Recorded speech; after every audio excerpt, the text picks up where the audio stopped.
Overwatch League Week 3 Recap. Spoilers ahead, let's begin. Game 1, the Paris Eternal versus the Atlanta Reign. Atlanta was the better team on any composition that was played and managed to shut it down 3-0 despite many expecting a closer game. I was impressed with how the Reign kited the Paris rush on Mecha base, and Paris showed some signs of life on Busan downtown and Eichenwalde, as well as an incredible set play on Hanamura, but ultimately just couldn't topple the force that was the Atlanta Reign. Key takeaway: Dawn carry. Game 2, the Washington Justice versus the Boston Uprising. This game was closer than many people expected due to the Uprising coming back this week looking stronger than they did prior.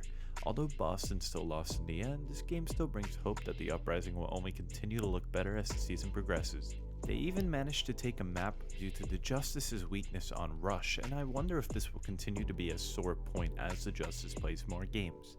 The Uprising, however, couldn't win out the Rush mirror on Havana, leading to a 3-1 victory for the Justice. Key takeaway: just the man enjoying his lollipop. Game 3, the LA Valiant versus the Guangzhou Charge. Guangzhou managed to dispatch the Valiant with ease in a game where they were just a superior team. The Valiant couldn't remain coordinated consistently enough to get any meaningful advantage over the Charge, and ultimately the match just wasn't very close. Key takeaway: Eileen supremacy. Game 4, the Seoul Dynasty versus the New York Excelsior. The Dynasty partook in a minuscule amount of tomfoolery as they put Profit on Genji for most of the match and still looked to be in control. The moment the Dynasty started playing more standard comps, New York was almost full held on Eichenwalde. New York definitely needs more time to develop their team synergy and form an identity, as right now they seem to lack the knowledge and experience to play teamfights dynamically and can only seem to win when they get the first pick. Key takeaway: Prophet Genji strikes again. Game 5, the Shanghai Dragons versus the Hangzhou Spark. Shanghai looked to have an advantage in any sort of rush mirror, but the Spark absolutely popped off on Bubble Bubble off the back of Gushui and Shai. They still look to be the worst team overall in the series, however, and the geometry of the last map of Busan forced them to play comps they didn't necessarily want to. The Spark definitely looked revitalized, and I'm excited to see how they perform moving forward in the season. Key takeaway: Shai was benched? Game 6, the Boston Uprising versus the London Spitfire. This game quite frankly went down to the wire. Both teams had very lackluster performances in their opening matches, and they looked to bounce back with the win on the board. Both teams were fairly even across the board on every composition that was played, but Boston were the ends to come out on top in the end. It's good to see both of these teams stepping up their game after underperforming the week prior, and hopefully London can get a win on the board soon as well. Key takeaway: what in the world? Game 7, the San Francisco Shock versus the Florida Mayhem. In a game many predicted to be close, the Shock cleanly dispatched the Mayhem in 3-0 fashion. No matter what comps were being played, it just seemed like the Shock were in control the entire match. I don't think Florida played badly, and they looked a little more solid on the rush, but the Shock were just too much to handle. Key takeaway: Striker never skips leg day. Game 8, the Toronto Defiant versus the Washington Justice. This game was just another example of one team being better than the other on the compositions being played. I wonder what could have happened if the Defiant decided to force a rush mirror on maps like Anubis and Blizzard World, but in the end, they mirrored arguably the Justice's strongest compositions. Key takeaway: oh no. Game 9, Seoul Dynasty versus the LA Valiant. The Dynasty were simply just better even after the execution of some shenanigans. The story of Playoffs Prophet continued as he and the rest of the Dynasty dismantled the Valiant with ease, continuing to play for a spot in the May Melee. Despite having some good players, Valiant are just not a good team right now, and while maybe with time they'll improve, don't expect any wins from them anytime soon. Key takeaway: Seoul, what have you done? Game 10, the Guangzhou Charge versus the Hangzhou Spark. Hangzhou were able to play to their strengths this match, having access to the double bubble on almost every single map they played. They even somehow managed to win the rush mirror on Oasis University, which I personally didn't expect. The Spark managed to cleanly dispatch the Charge this game off the back of Gushui on Winston and Shai on Hitscan, the two shining stars from their game the day before against Shanghai. Mike Haley made a return on hit scan, but it was less than triumphant as Shy got the better end of that head-to-head time and time again. Key takeaway: Shy was benched this entire time? Game 11, the Shanghai Dragons versus the New York Excelsior. The Excelsior simply weren't able to replicate the success of Hangzhou the day prior as they lose to the Dragons in a 3-0 score. The Dragons continue to look better, while New York continue to look like they were overhyped. I still think this new Excelsior squad can make some magic happen, but they'll need a little more time before they can take on the Giants of the East. Key takeaway: okay, but seriously, what's happening to Gwangbum?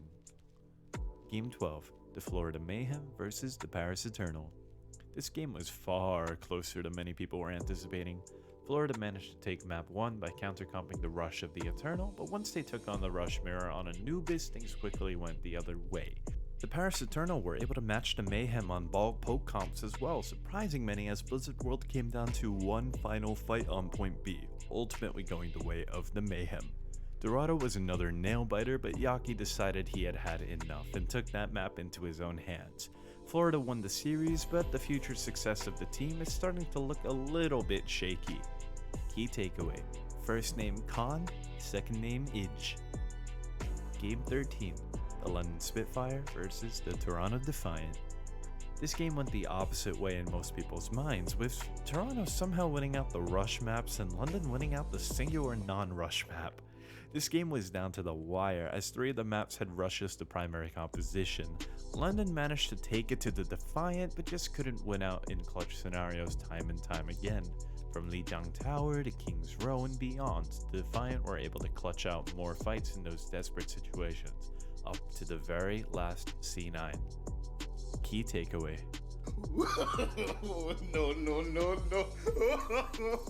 No.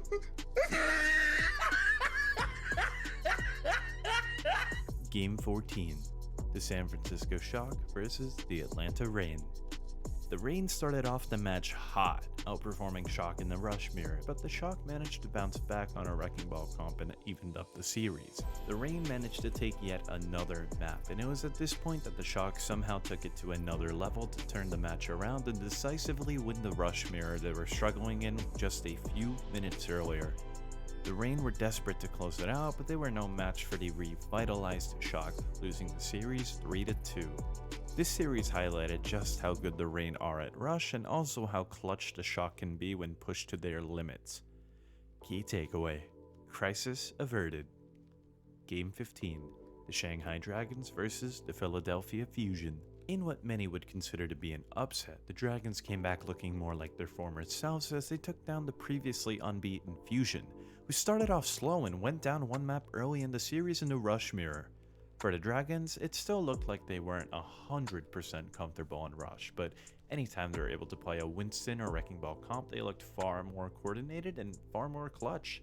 On the side of the Fusion, I couldn't help but notice so many first picks onto Rasco and Mono time and time again, and I'm not sure how many of those deaths were due to them just being out of position versus the Dragons creating enough pressure to force out those mistakes. Despite Carpe's best efforts to carry on Gibraltar, the Philadelphia Fusion fell apart at the final hour and the Dragons took the series 3-2. Key takeaway: Game 16, the Chengdu Hunters versus the Seoul Dynasty. The Hunters started off strong, but the Dynasty managed to bring it back with a dominant hold on Havana due to the Hunters' poke comp not working out. Once they got to the double bubble mirror, the Hunters looked dominant again with both excellent individual performances and stellar team play. The Dynasty had moments where it looked like no one was coordinated, with some members committing to fights without the rest of their team and throwing away ultimates and time in the process. The Hunters, however, were never forced into a rush mirror, and it remains to be seen if that will be an exploitable weakness as they move on to face the Western teams. Key takeaway: congratulations to Mr. 5000. Game 17, the Toronto Defiant versus the Florida Mayhem. The Mayhem looked determined to win this game and quite frankly were just a superior team. Whether it was on rush, double bubble, or poke, the Mayhem managed to come out on top and take the series in a clean 3-0. Nothing much to add here. Key takeaway: Yaki never skips leg day. Game 18, the Dallas Fuel versus the San Francisco Shock. The San Francisco Revenge Tower was stopped by a Fuel team that was firing on all cylinders, and frankly, it wasn't pretty. The Shock looked a little too trigger happy when it came to taking engagements, even if the engagement wasn't necessarily in their favor, and although this helped them win championships in previous seasons, it was their downfall this game, especially on Volskaya, where they just never got a graph pulse combo off the entire offense. Violet also had to play Echo, which, yeah. Key takeaway: where is Glister? Also, just give Fearless MVP already. Game 19, the Florida Mayhem versus the Washington Justice. This game was ultimately decided by the fact that Washington did not want to play Rush at all. The moment Florida discovered this weakness, they instantly took Justice to Rush dominant maps anytime they could. The gap between the two teams' double bubble and poke was far smaller than their gap on Rush, and it showed once Florida picked up steam and took Dorado and the series 3-1. I still don't know if I'd completely trust them in a Rush mirror against the Dragons, but that definitely has potential to be a close match, especially since the Dragons showed some weakness in that comp as well. Key takeaway: some things never change. Game 20, the Dallas Fuel versus the Houston Outlaws. In the most poetic way possible, the May Melee qualifiers came full circle and ended the way it started: the battle for Texas. Unfortunately for Houston, this version of the Dallas Fuel was different. Houston almost went toe-to-toe with the Fuel in terms of points taken, but the Fuel just seemed to be in control for the majority of the match. Off the back of an insane performance from Fielder, the Fuel were just too much to handle as they completed their quest and swept the Shock and the Outlaws back-to-back. Key takeaway: the Dallas Fuel cycle of hope begins. That's all the games for this past weekend. Do you agree with my hot takes, or are the Fuel just going on a hot streak?